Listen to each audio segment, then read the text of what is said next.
Welcome to another episode of Chatting with Staxx. I'm your host, Bill Staxx, and today I got Anthony Luciano Raimondi. What's up, Anthony? How you doing, man? Not bad. Staxx, good. That border I see on my phone here. You sure it's not covering my face that people can't see me? No, they can see you. All right, cool. Not too bad. What are Yeah, you they can doing? definitely see you. Shit, hold on, man. I gotta. I get called. Why do I get calls while I'm on here? What's good, everybody? Thanks Like for I joining said, I us don't today. fucking hide from nobody. Bruno, what's good, man? How you doing?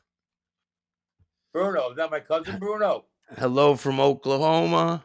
What's good, man? How you doing? Oklahoma. I was in prison in Oklahoma, in El Reno. This is Bruno Coppola. Okay.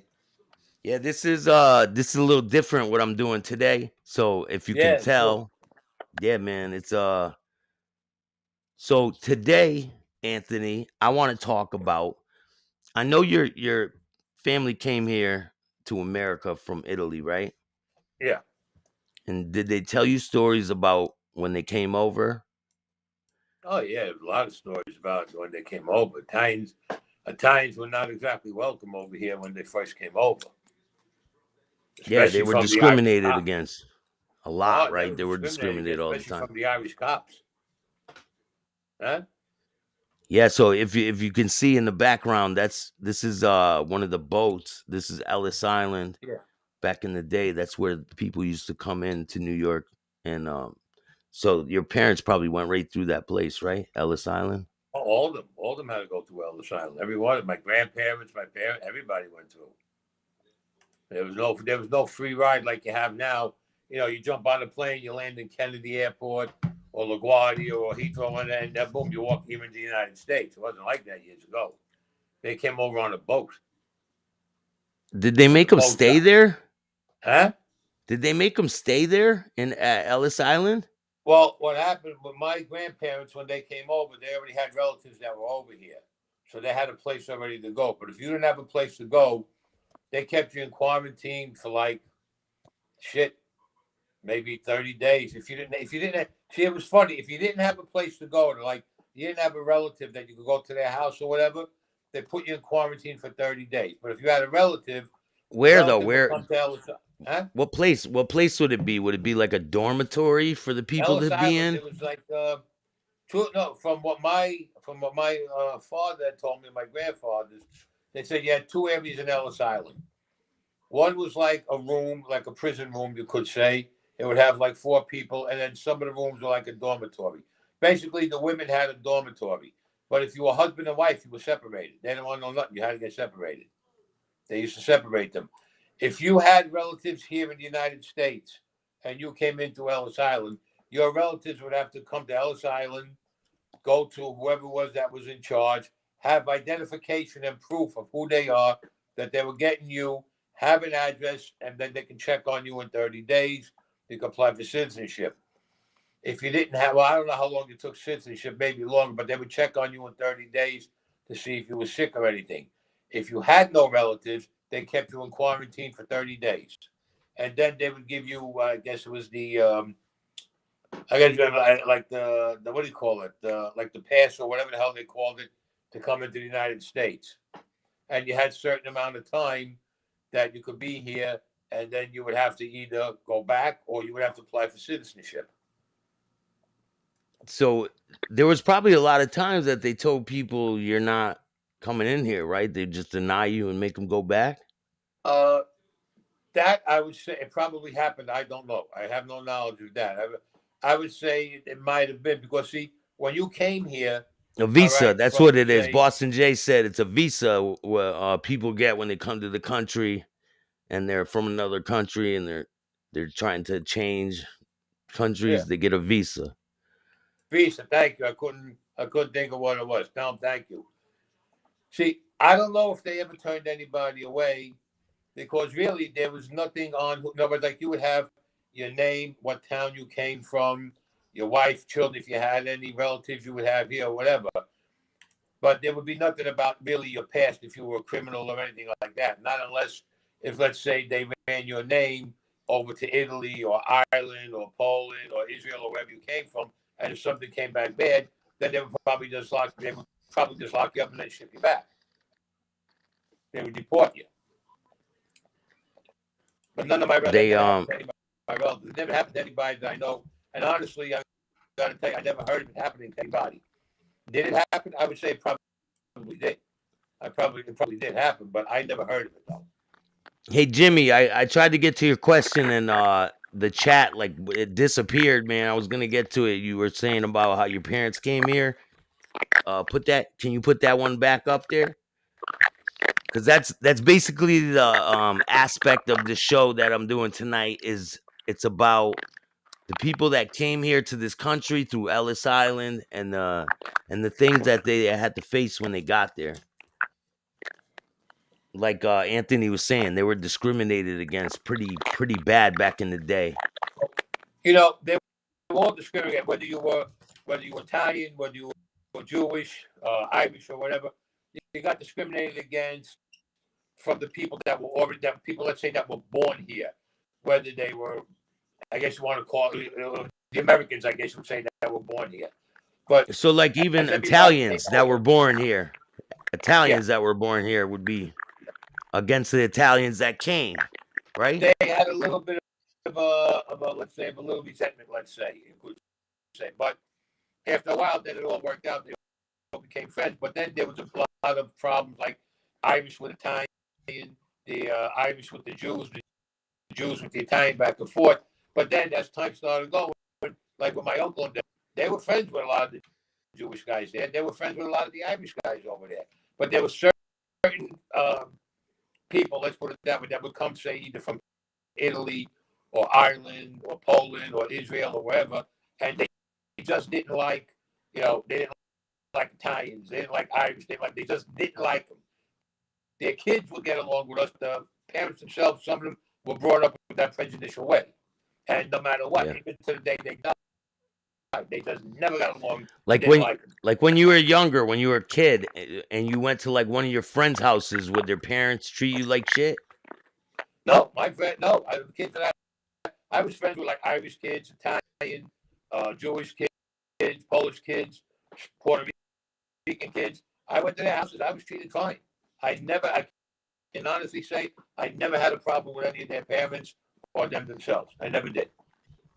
You remember, as time goes on, you remember in the 70s when Joe Colombo was doing all the Italian civil rights leagues, Italian American leagues, right? Right. And there was a lot of things going on back then with Italians, and they were being persecuted. The thing that was Italian, but basically, that was going out the Italians back then was from the FBI. That was the biggest thing, the FBI, because the FBI had a hard on Italians, because they would always use that same bullshit, organized crime, Mafia, the Black Hand, Cosa Nostra. It made their headlines for them. You know what I'm saying? That's what the FBI always had a hard on for the Italians. Always did.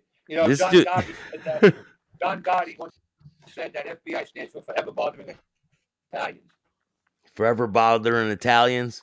Forever Bothering Italians. John Gotti had said that's what FBI stands for. So this guy right here, man, this guy says, ask him about the time Alley Boy slapped him and chased him at a club in Coney Island.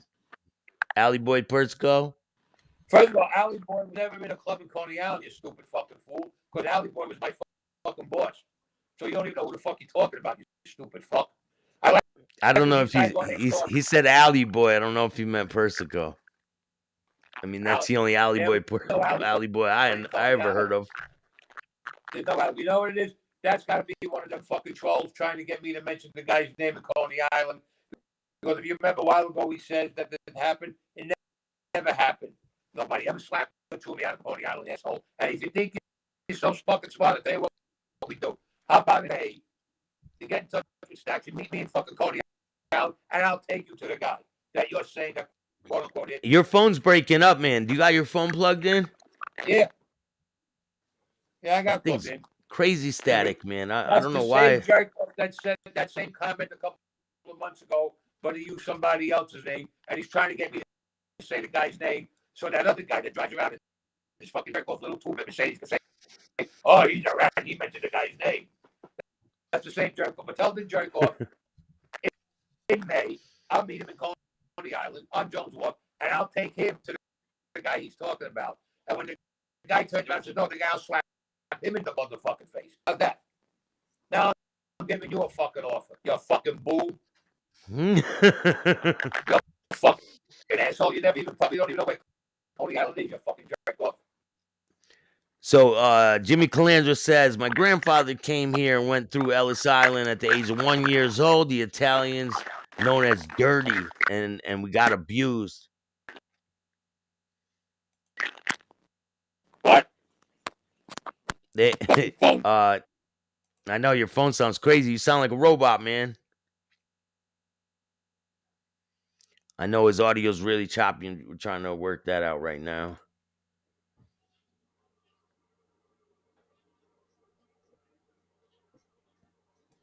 Man, go ahead with that dumb shit, man. I don't want to hear that dumb shit.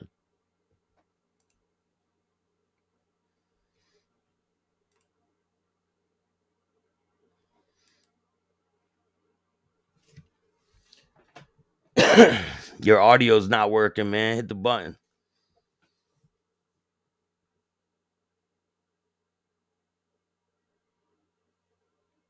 You got labeled. Oh, this dude says, yo, Rocky says, if you arrived with no papers, you got a stamp on a form, WOP, without papers. They call them WAPs.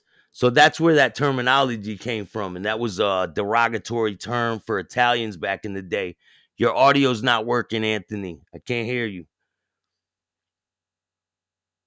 I always wonder where they got that term from. Without papers. That's pretty crazy, man. Thank you for that, bro.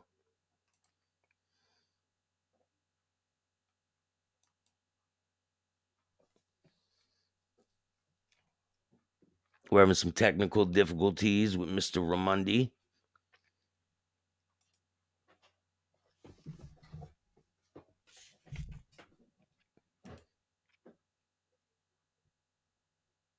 Full-blooded Italian.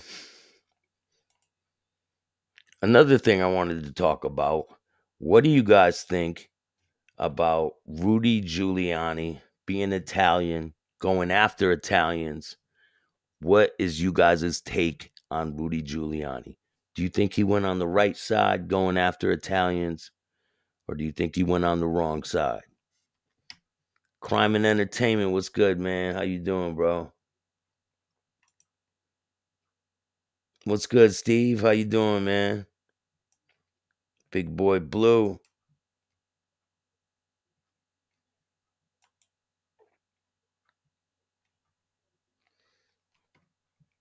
You guys are going to be really surprised, man. How about this? I'll make a deal with everyone. I know I'm always saying, it's coming. Don't worry, it's coming. So I'll give you a deadline. How about that? I'll give myself a deadline for you guys so that you can have something to look forward to. How about that? So 3 weeks. 3 weeks. Start counting the days. Staxx, can you hear me? Yeah, I can hear you now, man. I can't see you though.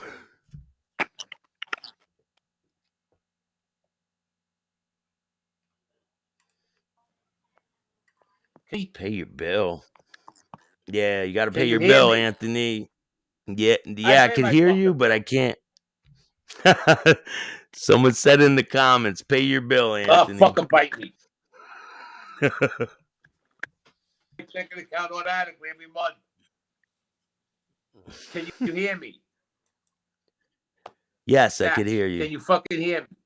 Yeah. Okay. Yes, Anthony. Yes, I can hear you. All right, I don't know. I can't. I can't see you, man. So there's a little camera on the bottom. Just hit the camera. Oh, I know what's going on with this crazy fucking phone. I know. What's good? J Dubs, Double Dare in the house. Go check out Double Dare. Monday sound is always crackling. I know, man. I'm about to give him a. I'm about to throw him a tablet. Let me bring him in again. I don't see him on there. I don't know why it's not showing him, man. Here we go. Now it's working. It's Okay. working now. It's working now, man. Yeah, I can't even see Booyah. myself. I can see a little bit of you. Where are you? Don't worry about it, man. I can see you. The people can see you. That's all that matters. Right? I see from your eye, Dax. Nah, hold on. Let me change it, man. All right, now I see you. All right, how's that? And now you disappeared again. Oh, man. I don't know, bro. Can you see me? That's all I want to know. Yeah, I can see you, All man. right. Don't worry about it. I can hear you, so that's just as good. Leave it at that. Hey, Enzo, I can't really see the name, man. What's up, Staxx? Ask Anthony why he forgot to tell FBS he made his bones when FBS were going out with cheerleaders. The fuck does that mean, man? That is funny. I don't. Let me tell you something. I don't really pay no more attention to these guys. I got something I'm doing next week, which Staxx knows, something big that I'm going to be somebody. And let me tell you, I really don't give a shit about these people because a lot of shit that I found out about these fucking people, about their background and everything, they're not going to like what I have to say. Because you know what? They're the first ones to mock your family and everybody else's family. But I start bringing up stuff about their family. Yeah. Oh boy. Yeah. So you see how that works, right? People can do everything they want against you, and then the minute that you come out of character and do something back to them, you're the fucking bad guy, right? That's how it goes. That's right. But you know what? Right. A lot of people out there are, I don't know, man. They're just, I don't know. I don't even know what you would call them, man. Just let me tell you some, Staxx. Lost. You call them lost. I don't know. But Staxx, let me tell you something. Tell them I go on the show. I don't hide from nobody. I take my glasses off. Yeah, everybody sees what I look like. This is a habit I got since I'm a teenager. I always like to wear sunglasses. That's my style. Okay. You get these other guys that have, you know who I'm talking about. I'm not going to mention his name. He drives around in a shit ass fucking Mercedes. He's got either hair plugs or a wig on his fucking head. These glasses, and when he turns sideways, you look at his nose and you say that can't be fucking real. It's got to be fake. But he prints all this bullshit about me that ain't even true because he cuts and edits tapes, and he keeps insisting that he spoke with me on the phone when he was speaking to my cousin. Because when they called me, I said, I don't know who these fucking people are. So I told my cousin, play with him, say whatever you want. I don't give a fuck. And this guy ate it up like he was talking to me. But you know what? 3 times I had a live video. 3 times I told him to come and meet me, and he wouldn't come and meet me. And I was live, Staxx, and you see me on the show. People did. I don't hide from nobody. And then, listen, then there's other guys talking about me. Now he says, oh, I found out about you. First they said I was never in the military. Then they said they found out about my brief career in the military. That is correct. So I had no fucking brief career. I had a long career of 4 years. So, and I got to do something. So if people didn't know, you know how a lot of people are saying that Mr. Raimondi was in the military and this and that. So somebody came out and said, "Oh, I know what happened. You were in the military briefly." So right there, they said that they know that he was in the military for and whatever. That's one of the guys who said that I was never in the military. Yeah, so we're gonna see how all this drama unfolds soon. Yeah. And listen, I got the paperwork on the cases that I was involved in.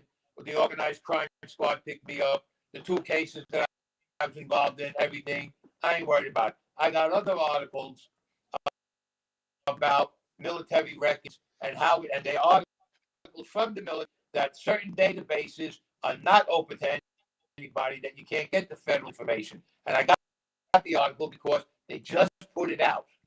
So anybody who's claiming they got my information, really, well, then either you made it up or you're doing something illegal. Because I got it. It came right from the fucking government. Yeah, a lot of So, people you can't you're gonna be surprised with this shit. you can't just go get somebody's information, man. You can't Nope. just do that. You can't. You cannot. And I got the articles that say it. And I had it with all these people. They all want to be tough guys and talk tough. I don't know them from shit, but yet they want to make threats. You know what? Make it threats. I want to see you put your fucking hands up on me. I'll rip your fucking throat out. And that goes to, and they know who I'm talking about. Not to mention any name, but I'll say it after I do what I got to do next week. I had it. Hey, yo, happy St. Patty's Day, player. To Freshwater DJs, DJ St. Joe, what's good, man? Now, what this Staxx tomorrow, they'll be doing videos on me that I'm bullshit, I'm a rat, and all this other bullshit, but that ain't even fucking true. And especially, Hey, I'm going to man. make you laugh. You know something? Hey. I want your video, your people to hear this. What do you do? Let me answer your video, or your viewers. If you hear a guy saying that he admires the Taliban, now you know who the Taliban is? That's the fuckers that kill Americans. That he admires the Taliban and he's praising the Taliban. You think he's a fucking traitor? Because I got the video of a certain guy on fucking YouTube that drives around all day long, badmouths me, saying I is the Taliban and he likes the Taliban. And that'll be played on your show after next week. Tell Jimmy about Sandman from And Brockton. if he tries to take the video down, no problem, because you know what I done? I record him saying it in his voice. So he ain't going to be able to deny it. So, not only is he a rat, but he's also a traitor. Yeah, man, I don't support people who support terrorists and you say that you not at all. admire the Taliban that kills American men and women and kids. You admire the Taliban, you piece of shit. And you know who you are, who I'm talking about. You can take that fucking video down, but like I said, I audio recorded you saying it off your own video. So this way, if you do take it down, I got the proof for what you said. Shout out to Sandman and Brockton. Shout out to Sandman. Shout out to Sandman and Brockton, Mass. Yeah. Man, your phone is terrible, man. Why did Anthony forget to tell FBS that he made his bones playing on cheerleading? I think this went back. What did it say? What did Anthony what? Nah, it was an old question. It was an old question, Anthony. I already asked it. When you talk, it comes out static. You got to try it on your side, bro. It's on your side. I don't know. Side. I don't know, man. All right, what was the question? Staxx, what was the question? It was an old question, Anthony. I already asked it. I'm going through the questions now. All right, so I got a question right now. Anthony, I'm currently reading your book. I'm at the part about the Pope. Yeah. It is hard to believe. I'm sure Lee will be asking you about that. Wait, I say that part again. I know they said there was part about the Pope and what? It says, Anthony, I'm currently reading your book. I'm at the part about the Pope. It is hard to believe. I'm sure asshole will ask you about that. All right. So let me tell you. The part about the Pope. All right. Now, I said I killed the Pope, so you're reading but all the jerk-offs out there and the fuck assholes say I killed the Pope. Right? And I never said that. But I'm working on something right now. I can't get too much into it, but by the end of April, I whole story and give you a whole big interview on it. Because I'm working on something about with the Pope right now with something that we're doing overseas about it. But I never said. What are you gonna? Are you gonna put together a story about everything that happened over there? Yeah. Yes. See, in my that book, would be, that's not the whole complete. Wait, listen, Staxx. In my book, that's not the whole complete story about the Pope. There's a lot more to it than that I'm putting together. Hey, no, Finn Feek said no one said you're a rat, just a liar. What? Finn Freak said, "No one said you're a rat, just a liar." Yeah, there is a guy that said that I was a rat, and that's the guy that's the guy that said he admires the Taliban. A liar? No, I'm not a liar because that my record stands. Prison record stands. Thank you so much for that, man. I really appreciate that. What? No, man, I'm talking to them, to people. I'm talking to the people, man. We need to sit down with Sammy the Bull and the Don himself, Mr. Raimondi. Wouldn't that be something? Sammy were also with the Colombos in the 70s. Yeah, no, Sammy was not with us in the 70s. Sammy was with us for a brief time, like about maybe a month, not even. And he went over there. So don't believe that bullshit that he was us in the 70s. No, he was not. No, he was not. They brought him over. He stood maybe about a month, and then he wanted Beanos. Everybody wants to change the story around to suit themselves, and they don't know what's going on. Okay? Like I said, you want to get everything else on me? Get the FBI surveillance pictures of me. Get the FBI surveillance tapes. You have everything there. I got nothing. Shout out to Partners in Crime Podcast. Go check them out, too. They got a dope show. Shout out to William Crooks. So, like I said, shout out Stevie Bullets, too, man. I got my paperwork for the cases. I got my paperwork for everything. You know, bits and pieces here and there we got that I was able to get. I ain't worried about nothing. I know what I did. And half of these new kids, and I call them fucking kids, because they're in their 40s. They don't even know me. I'm at least 26 years older than most of them. And I got out a long time ago. I left quite a while ago. And these guys who are in now, these kids that quote unquote are around, they weren't even around us. The only reason why they're in now is because that family needs guys and they're related to somebody, so they just put them in, and they brought their friends. And if you notice, all the guys that they were just putting them in and bringing their friends, as soon as they got arrested, they all started ratting. Yeah, they all ratting on each other. Right. So when they say they don't know me, yeah, I'm like 28 years older than you.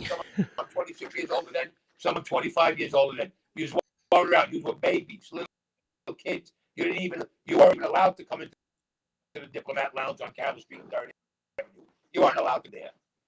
So they can say whatever the fuck they want to say. What? Hey, Raimondi, what kind of phone do you got, man?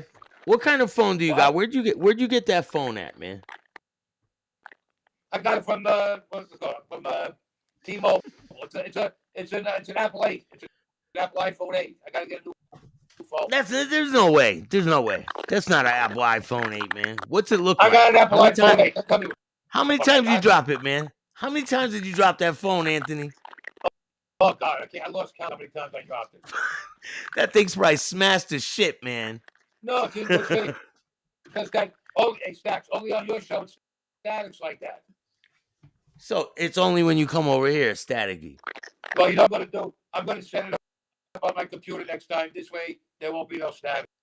We'll do it on my computer. Yeah, do that, man. Jimmy Calandra says, tell Raimondi he's welcome to come on my show. The only way he's coming on is if he gets rid of that static, man. Tell Jimmy, you know what?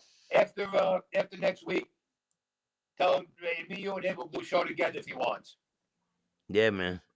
Staxx is clear, but Anthony's breaking up. I got a really good connection, man. I made sure I got the best internet out there. I got that 5G shit that gives you all types of that messes you up. Okay, I'll have the computer done next week. I'll have it done, and then the three of us will go on the show together. Yeah, man. Definitely. Yeah, that's no problem with Jimmy. Tell him no problem. That's like, you know, a lot of guys turn around and say, you don't know, what's his name, doesn't know, what's his name, Larry, what's his name, Larry? Larry, Mazza? Larry Mazza, right. Larry Mazza doesn't know. I never met Larry Mazza either. But now, if you look at Stevie, your friend Stevie, that he's got that, the clothing, you know, he does all the clothing lines for everybody. Stevie Bullets? Like I said. No, that's Steve. That's Steve. Oh, that's Steve from Real Mob Radio. Network. Yeah, Real Mob Radio. Yeah, he knows there's a lot of things that I said, and he knows there's a lot of things that he said that he got two different stories of the same incident. Now I don't know Larry. I never met him. I can't speak on Larry. It's like he can't speak on me. But Larry never came to Campbell Street and 3rd Avenue where we were. Larry never came to 5th Avenue and Campbell Street. Larry never came. And the connection, something's wrong with the connection, man. But if you guys haven't checked out Maz's book, go check it out. It's pretty good. I got the book. Jimmy's coming out with a book soon too. I can't wait to read that one. I got to figure out this connection with Mr. Raimondi here so we can get a better connection going.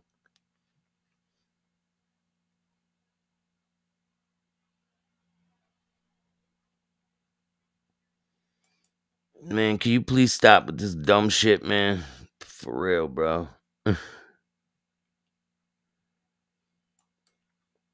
Yo, thank you so much for that $4.99. I really appreciate that. Any donations that come over here, you know what I do with them.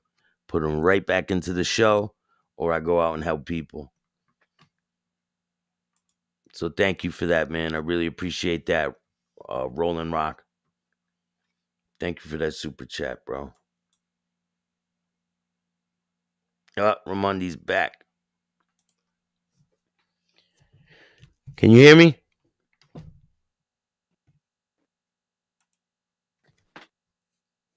Can you hear me?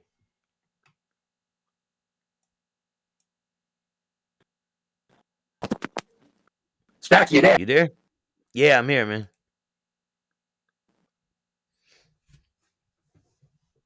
Hey, Raimondi, can you hear me? Fucking Why did you leave the Columbos, man?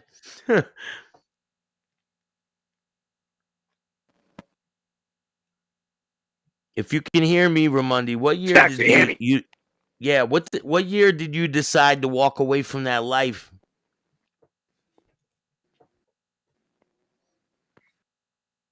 Can you hear me?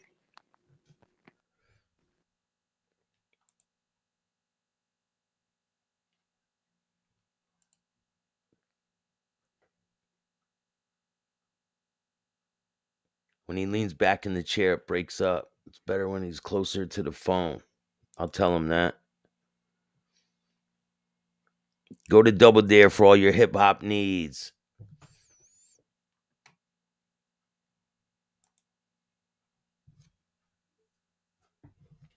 Shout out to J Dubs. All right, Raimondi's back. Let's see if he can get it together this time. Raimondi, you there? Okay. Can you hear me, man? Staxx, can you hear me? Yeah, I can hear you now. Yeah, can you hear me now, bro? All right. Yeah. I So definitely got what? this. When? After next week, I'll have When it did? on my computer. We'll do it on it. This drives me fucking nuts. Yeah, I know it's driving me nuts too, man.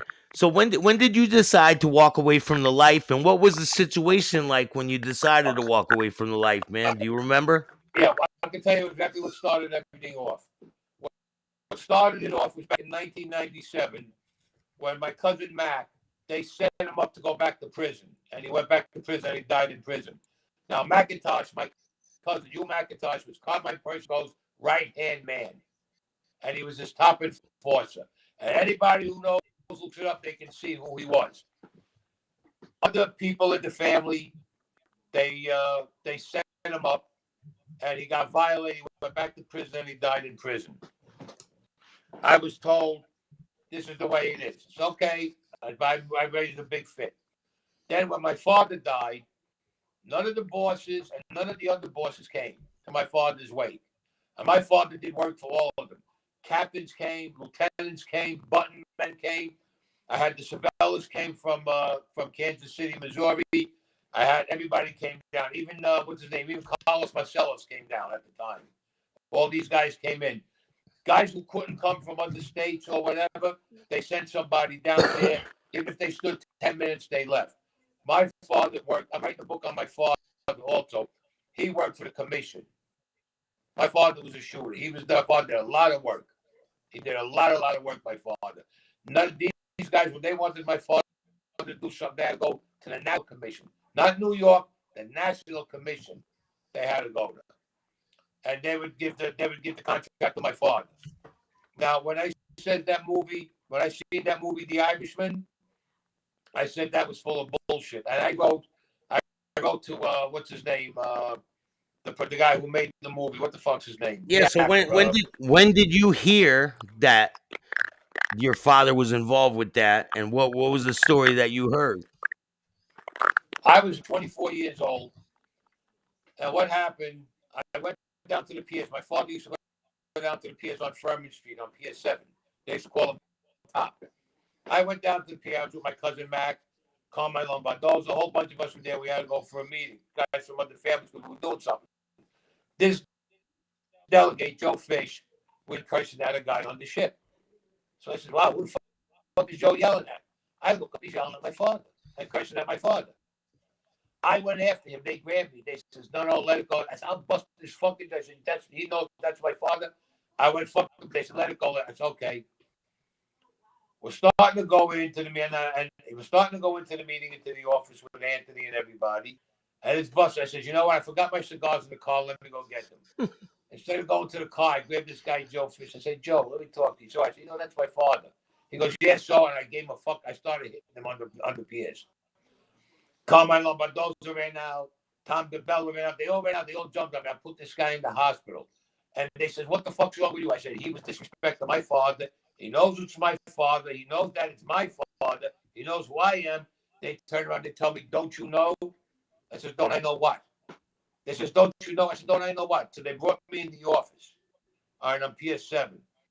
Carmine Lombardozzi comes over. Tom DeBella, they all come over. And Alley Boy comes over and goes, don't you know about your father? I said, Alley Boy, know what? They all kept saying, says, tell me, what the fuck are you guys talking about? Don't I know what? They says, that's all an act with your father and Joe Fish. That's what you talk about tonight. They says, you really don't know? I said, no, I don't fucking know.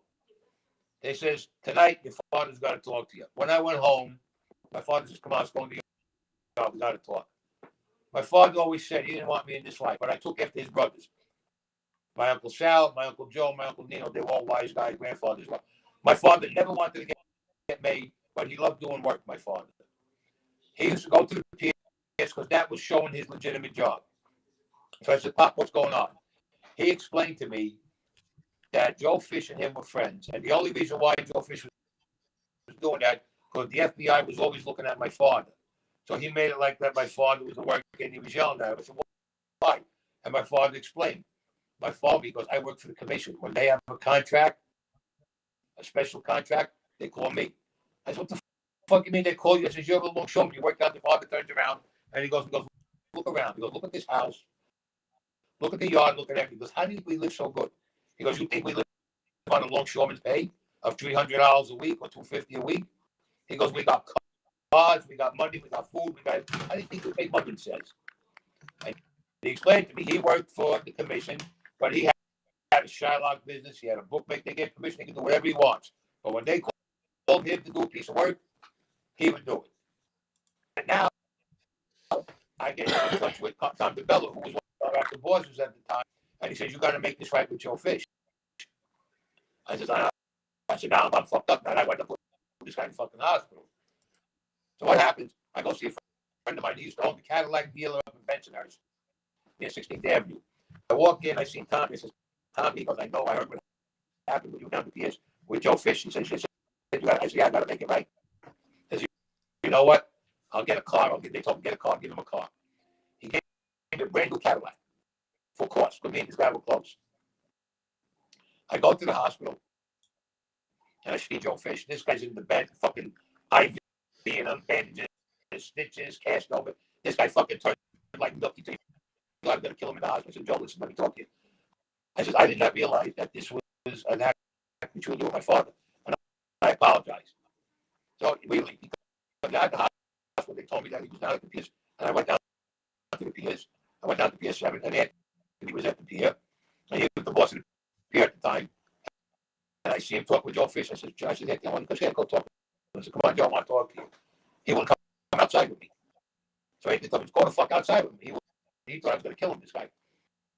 I bring him outside. I got my arm around him. My cousin Mac drove my car down, and I drove the Cadillac, and I had a buckle on the gear. I'm walking, and I got my arm around him. You can see this guy was fucking sweating. Because he thought it was the end of the fucking world. I said, Joe, close your eyes. This guy, I thought he was going to take a heart attack and die right there. I wanted to surprise him with the car. He closes. I said, Joe, just close your fucking eyes. He closes his eyes. I turned around. I say, open your eyes. This guy wouldn't open his eyes. I said, oh, Joe, open your fucking eyes. He finally opened them. I says, that's for you. And I handed him the keys to the car. He looked at me. I said, Joe, I had to make this right. I did not know anything like this with my father. I didn't know what my father was into. Because he always wanted to be out of this life. But I was with my uncles and everybody. I said, this car is for you. The insurance is paid up for 2 years on the car. You ain't got to worry about nothing. The car's paid up. This is my gift to you. I'm apologizing to you. Let me tell you something. This guy, the sigh of relief that came over, this guy think he shit his fucking pants because he thought he was going to whack. It's funny, man. But I had to make good on it because I never knew that out about my father. What kind of car? I didn't know this. What kind of car did? I remember my father. Yo, that you try to talk closer to the phone. Maybe it'll cut the static off. That's what I got there. The static coming goes. My father, what I knew about my father, he would get up in the morning, 3:30, 4 o'clock, go to the PS, come home. Sometimes at night, he would get all dressed up or whatever, and I would get down the cellar, putzing around in the cellar, and he'd say, all right, I'm going to the club for a while. My cousin would pick him up, and they would take off, and then my father would come back at 2, 3 o'clock in the morning, and he'd go back down the cellar. He thought that's what my father used to keep his guns and everything in the cellar. So he'd go down, pick up his guns, or whatever, just come back up, go and do what he had to do. Hey, did you ever have any dealings with Nicky Carrazzo or Lenny D? Did you ever have any dealings with Nicky Carrazzo or Lenny D from Canarsie? No, I never had no deals with Nicky Carrazzo, no. No, from the Gambinos, no. I never had deals with them. I never had dealings with him. I was close with Carmine Lombardozzi, who was in the Gambino family. I was very close with Carmine Lombardozzi. I knew him real well. Yeah, people are saying they could barely hear you, man. The static is just too much, man. I know, but it's I'd rather not do a terrible quality show than just throwing some shit out there, you know. Staxx, listen to me. If I call you up and you put me on speaker and they can hear me. Yeah, I could do that, man. Yeah, do that. All right, do that. All right, man. Yeah, that'll work better, ladies and gentlemen. So then we'll be able to hear him clearly. And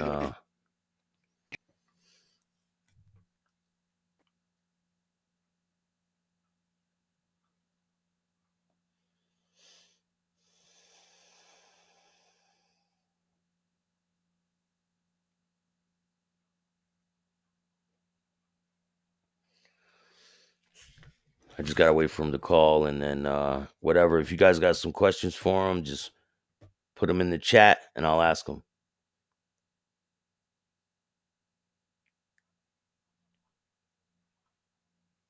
Raimondi is the most alpha mafia figure in the world. Yeah, I believe that, man.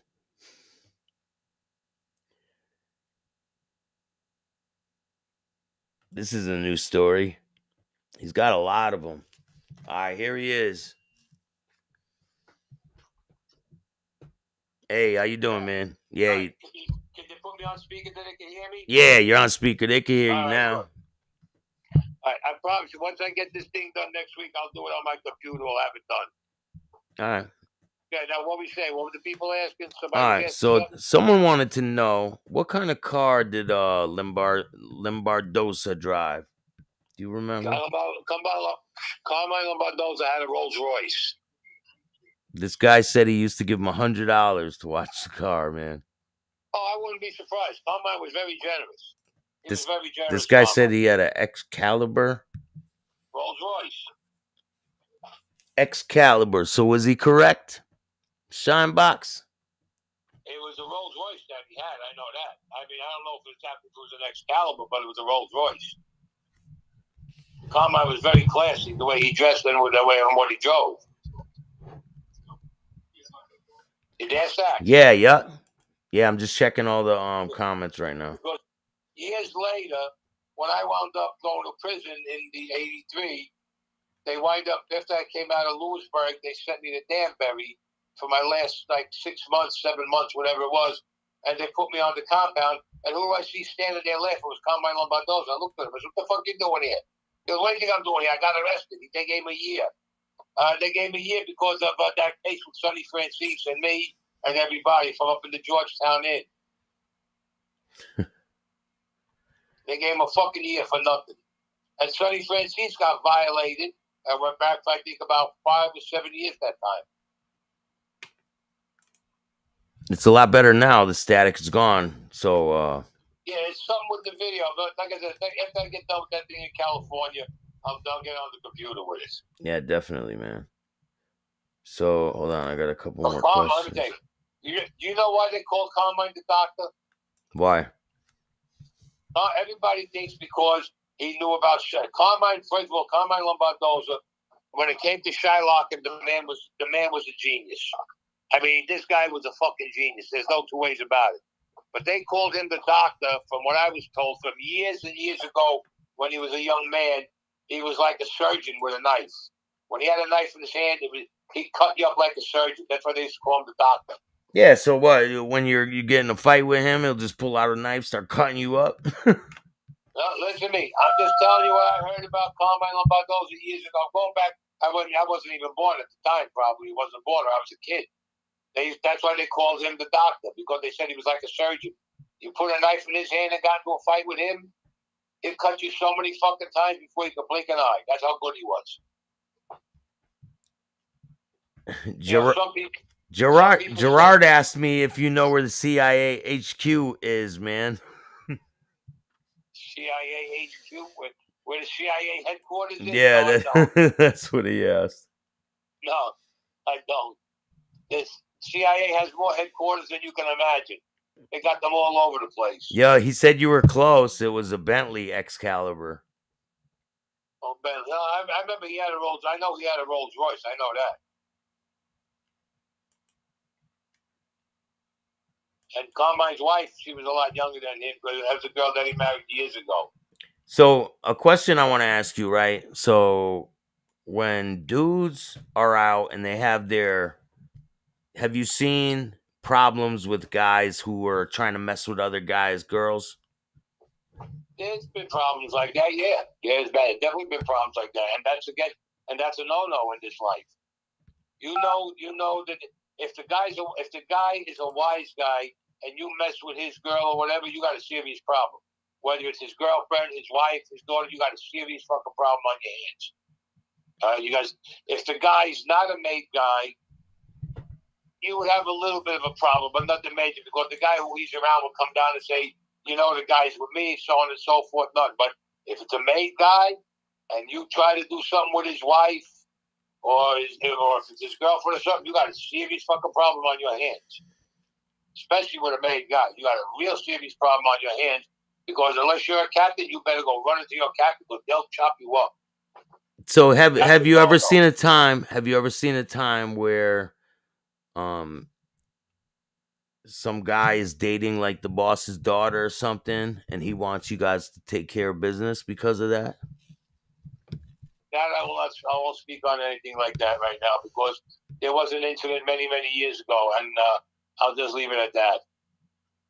Patty DeLuca. What kind of car did he drive? Patty DeLuca. Patty DeLuca, you talking about the kid who died, quote unquote, in Florida? You talking about him from the funeral parlor? I don't know. Shinebox is asking me what kind of. That's the Patty DeLuca that crashed the boat in Florida.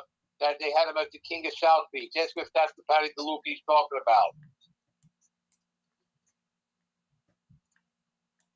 Because I got a story about Patty DeLuca on when he got clipped in Florida. How much money do you think you made with all your dealings in the underworld? I have no idea. I'm not an accountant. I have no idea. Is it true you made more money than Francis? No, I never said that. Who, than Michael? Yeah. No. I don't know what Michael made. He don't know what I made. Like I said, I met Michael twice. One time I was introduced to him. I was coming out of Monty's. Anthony, they used to call me Pluto back then. This is Michael. Michael, hey, okay, how you doing? And one time I was walking down the block. He said hello, and that was it. His father I knew well, and his father was good friends with my father. Sonny was. And my cousin Tien was very good friends with him. Of course, Tien died. He died first, Tien, and then Sonny died shortly after him. Sonny made it pretty far, man, in the life. Sonny was 103, I think, when he died. Let me tell you, Sonny did about 50 years on and off on violations from an old charge many, many years ago. Then he got, I believe, 50 years on it.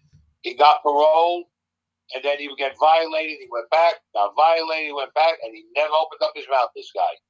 He never said a word. Yeah, that's crazy. So there's a lot of people out there who will get into some shit and they'll take the consequences and they'll go to prison for the rest of their life, and that's just look at Carmine Persico.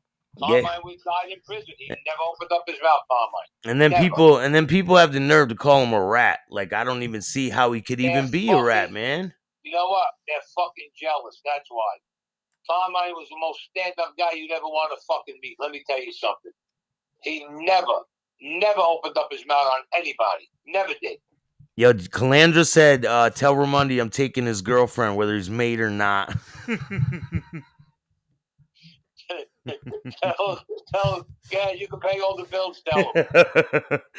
You heard him, man. You can pay all the bills, bro.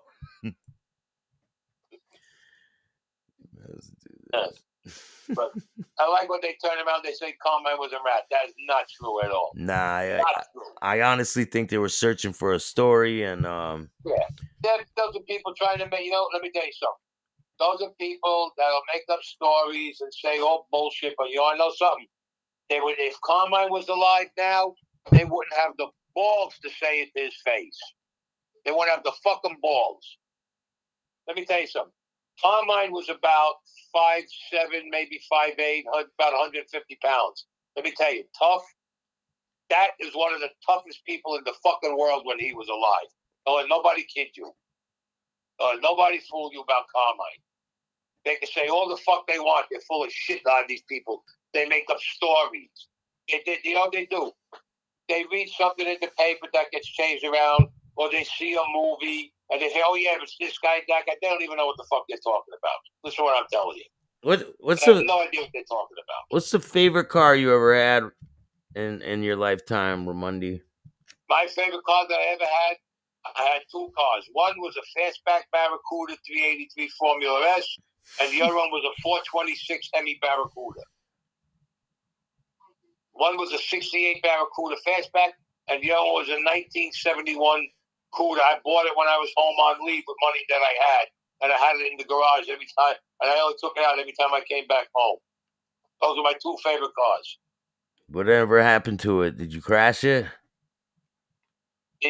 No, the Barracuda, believe it, the Barracuda is that's in my cousin Anthony's house in Long Island. The Hemi Cuda, that's over there. The 68 Barracuda, that I got rid of that. I sold that years and years ago. I sold it to a friend of mine for his son. But the Hemi Cuda, my cousin Anthony has that in Long Island at his house. That's a 1971 Hemi Barracuda hardtop. 426 Hemi with a shaker scoop. You know how much money that car be worth now, man? Yeah, no, it's at my cousin's house. I got it there. 426 Hemi Cuda with a a full cam in it, headers, the whole works. I'm pulling about 1,500 horses out of it. And I got a 411 positive rear in the car. You guys go in. Stainless steel exhaust. Go and subscribe to Double Dare Entertainment. Go check out J Dubs, man. He's got a show called Gas or Trash, and it's official. You can send your music in, and they'll rate your music. And if you got some fire shit, then they'll give you gas. And if you got some trash, then they'll throw it in the garbage. Fucking Staxx. What else is doing? Just chilling, man. So I got another interview after this, man. I got it. Who you interviewing? Yeah, Dan Romano's gonna join me for a little while. And we're gonna chop it up and just gonna shoot the shit.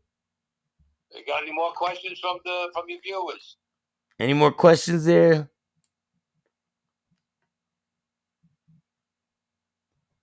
Staxx, did Raimondi go to jump school? I go to jump school. No, the only thing I did, I jumped out twice. I jumped out.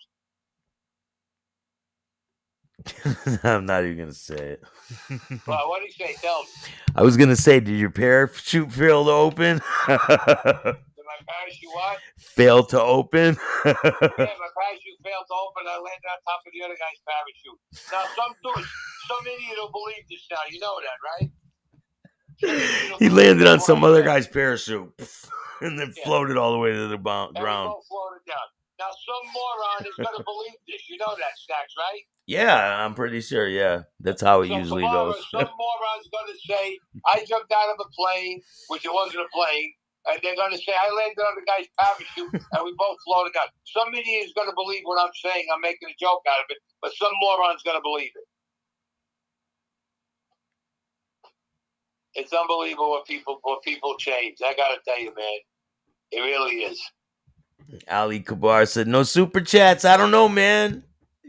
I don't control the super chats. Have at it, man. Yeah, but let me tell you, man, years ago when I had that Desiree Club, we had a ball, man. It was on West 6th Street between Kings Highway and Quentin Road. We had that club. It was an after-hour club, right? And Yeah. I got a piece of the place from Christy Tick. Because Christy Tick, he was the rabbi over there. Joe Z was around him. And there was a problem in the Desiree Club one night when I was there. And I took, I seen what happened, and I got called in the next day. And whatever it was something was supposed to go down. And I turned around and I told him, wait a minute. I said, this is what happened. And I told him the truth about what happened because I was there. But the guy who had the problem was lying. And Christy Tick says, I appreciate what I saved two of his guys. That's what it came down to. So there was going to be a big problem. He says, meet me at Desiree's. I said, all right. I go there all the time. We'll meet me at 11 o'clock at night. I went down there and Joe Z was there. Christy comes in. He says, Joe, he goes, I got half this place. He goes, Anthony's got my end. He's your partner now on the place. I said, what was this one? Because I saved two of his guys at the time. That was what he gave me, Christy Tick. Christy Tick was one of the nicest guys you'd ever want to meet. Did you remember what you saved the two guys from? What they did? Yeah. Oh, yeah. I'll tell you exactly what it was. I won't tell you who the kid was because I knew the kid. There were two guys walked into my club. And they walked into Desiree. I wasn't having yet. And what happened? They had their wives with them. So the two guys, whatever it is, they had to go away. Maybe they had to speak to somebody in the club or whatever. This kid that I know, whose father was an underboss, and his two idiot fucking cousins came in, and one thing led to another, and I seen them arguing with the two women. Yeah. Now the two guys come back. Oh, what are you doing? It's our wives.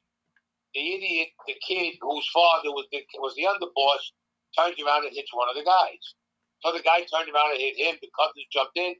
They tried to hit him with bottles and stuff. I jumped in because I know the kid, because the kid's father was the underboss to my family that I'm in.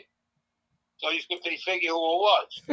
Now, I turn around, I get him out, I said, get out of here, take your cousins, get the fuck out, and don't come back. All right, fine. They leave. I get a call at 10 o'clock in the morning. He says, get down here now, down to 30th Avenue, Cal Street. I said, I'm here, fucking shot, get down here. I walk in, I see the underboss who's there, my cousin Mac is there, I see Christy Tick and a bunch of guys. I said, what the fuck's going on? They said, you were in the club last night? I said, yeah. He said, listen, two of Christy's guys were in there? I said, right.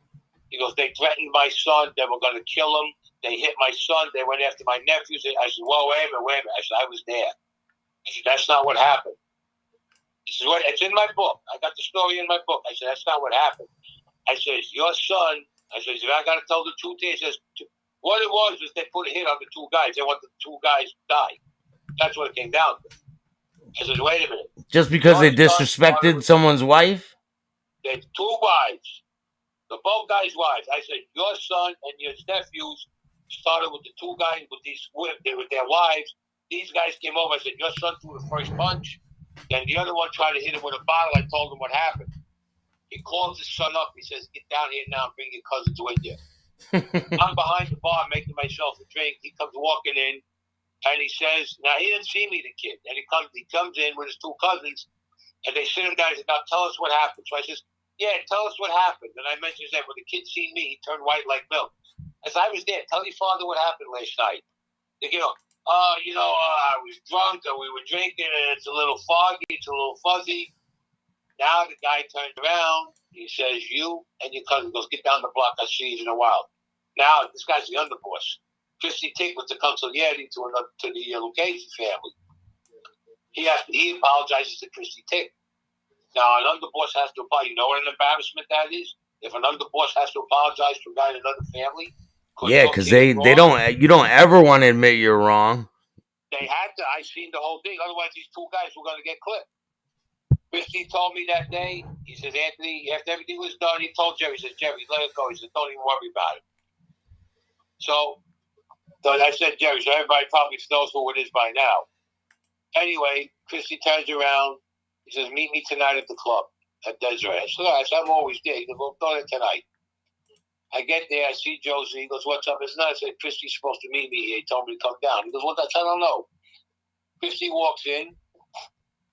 He says, come on, let's go in the office. Me, him, and Josie went in the office. He goes, Joe, Anthony's your partner now over here. I'm giving him my half of the club. I looked at Christy. I said, you're giving me your half of the club. I said, what are you? I said, Christy, you kidding me? He goes, these two guys that you saved, they're very, very close to me. He goes, and they're with me since they were kids. He goes, this is my gift. This is my gift to you, my present to you for what you did. I said, Christy, you got to be kidding me. He said, no. He goes, you saved these two guys' lives.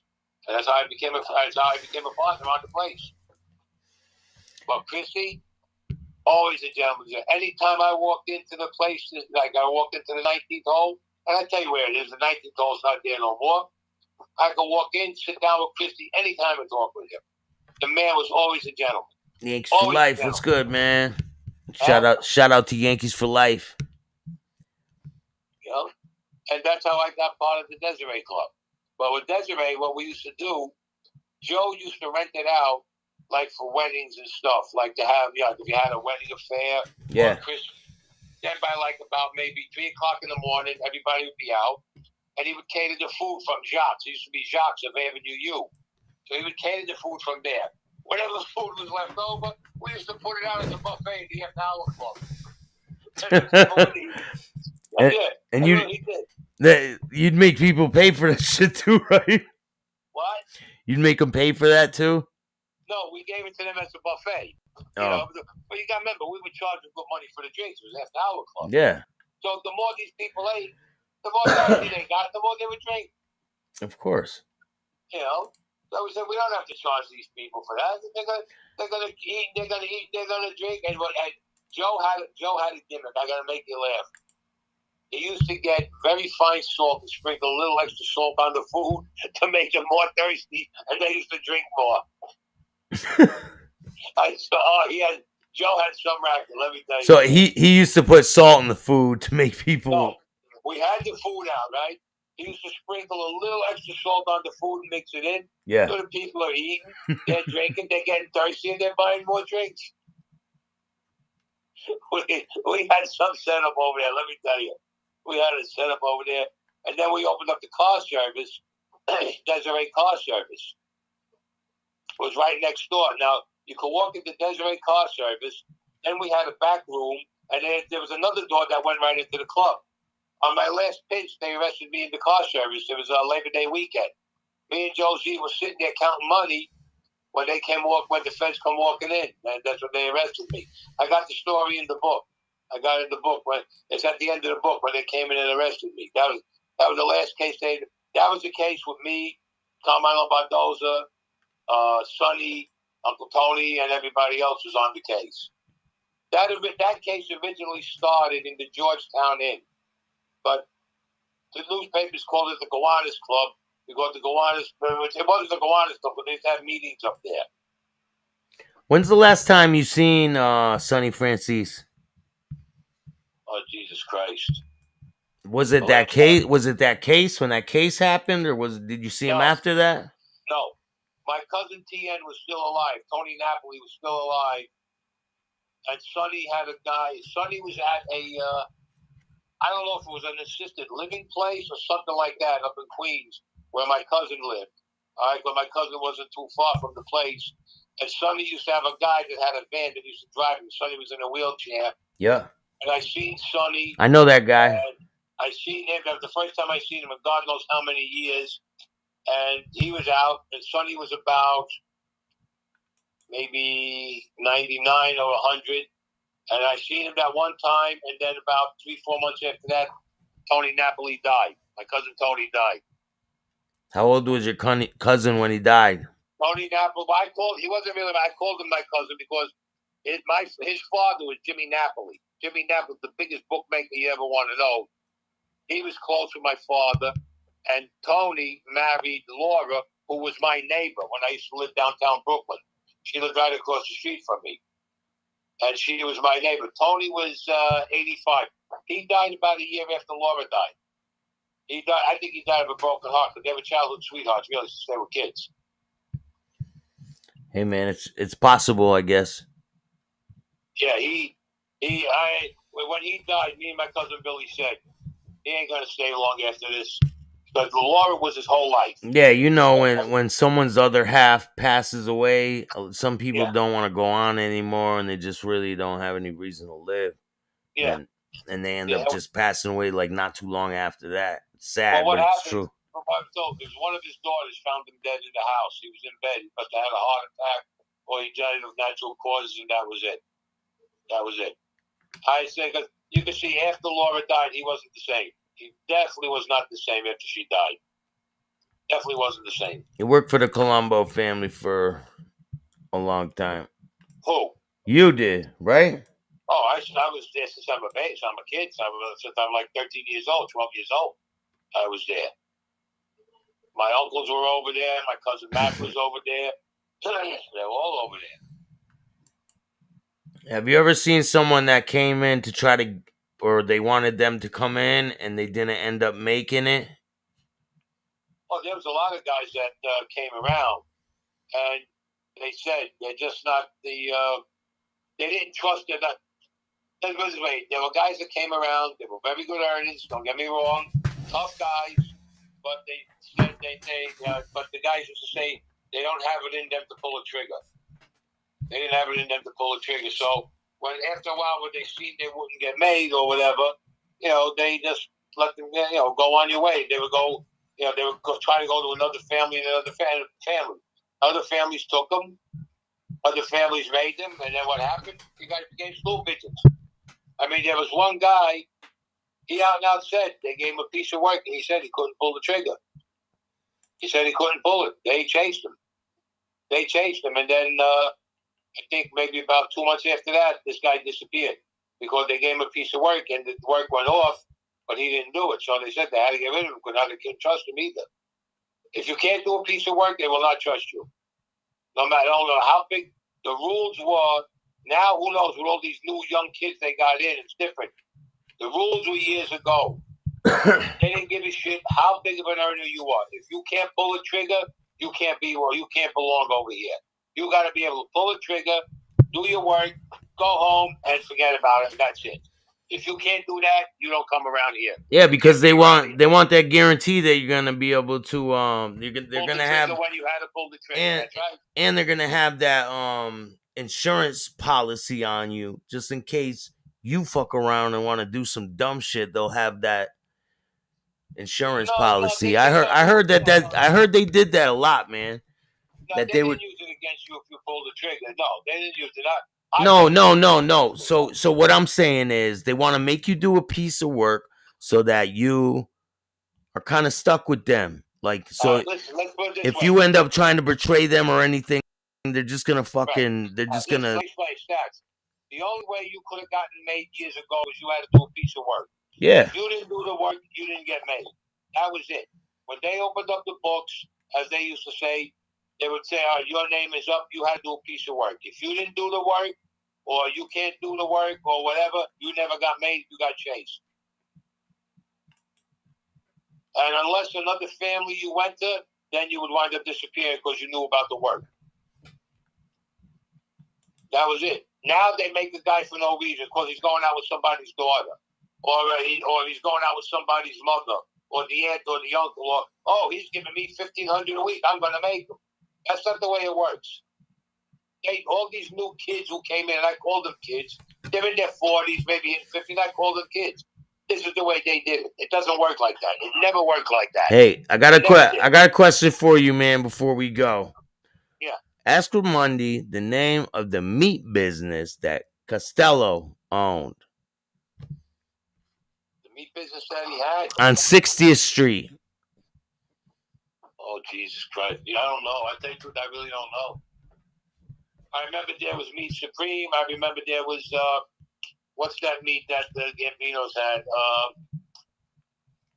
Besides Meat Supreme, there was another meat place. I can't think of the name of it right now. The Western Beef. There was Western Beef was another place that the guys owned. I don't know what the one that Frank had. Frank Costello that he had. I don't know the name of it if he had one. Shit. Yeah, man. I got things are starting to overlap, man. I gotta wrap this up, man. Thank you for joining me today. I appreciate it. And I'll be talking to you soon. All right, Anthony. You got it. Thank you, man. Talk to you soon. Next. All right. Bye-bye. Thank you guys for joining me, man. I got things I got to do, and I kind of went over the limit. But I appreciate you guys. Make sure you hit the like, subscribe, and notification bell so you can get my videos every time they drop. And I'll be back very soon. Stay tuned.